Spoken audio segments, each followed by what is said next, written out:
మరి కాసేపట్లో ఇందిరమ్మ ఇళ్ల పనులకు కాంగ్రెస్ సర్కార్ శ్రీకారం చుట్టనుంది.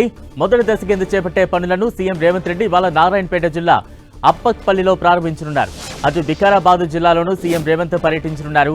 ఉదయం 11:30 బేగంపేట్ ఎయిర్పోర్ట్ నుంచి హెలికాప్టర్లో బయలుదేరనున్న సీఎం మధ్యాహ్నం 12 గంటలకు వికారాబాద్ జిల్లా దుద్దాల్ మండలంలోని పోలేపల్లి గ్రామానికి చేరుకుంటారు.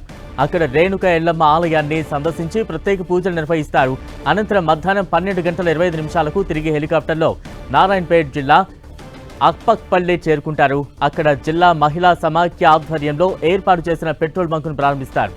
అనంతరం అప్పక్పల్లి గ్రామంలో ఇందిరమ్మ ఇళ్ల నిర్మాణ పనులకు శంకుస్థాపన చేయనున్నారు. మధ్యాహ్నం 1:30 నారాయణపేట ప్రభుత్వ ఆసుపత్రి భవన సముదాయాన్ని ముఖ్యమంత్రి ప్రారంభిస్తారు. అలాగే మెడికల్ కళాశాల నిర్మాణానికి శంకుస్థాపన చేయనున్నారు. ఈ కార్యక్రమంలో భాగంగా విద్యార్థులతో ముఖాముఖి చర్చలు జరిపే అవకాశం కూడా ఉంది. మొత్తంగా ముఖ్యమంత్రి ఈ పర్యటనలో 13 అభివృద్ధి పనులకు శంకుస్థాపన చేయడంతో పాటు కొన్ని ప్రాజెక్టులను ప్రారంభించనున్నారు. అనంతరం మధ్యాహ్నం 2:10 నారాయణపేట జిల్లా కేంద్రంలో ఏర్పాటు చేసిన బహిరంగ సభలో ముఖ్యమంత్రి ప్రసంగించనున్నారు. ఈ పర్యటనను విజయవంతంగా నిర్వహించేందుకు అధికార యంత్రాంగం విస్తృత ఏర్పాట్లు చేపట్టింది.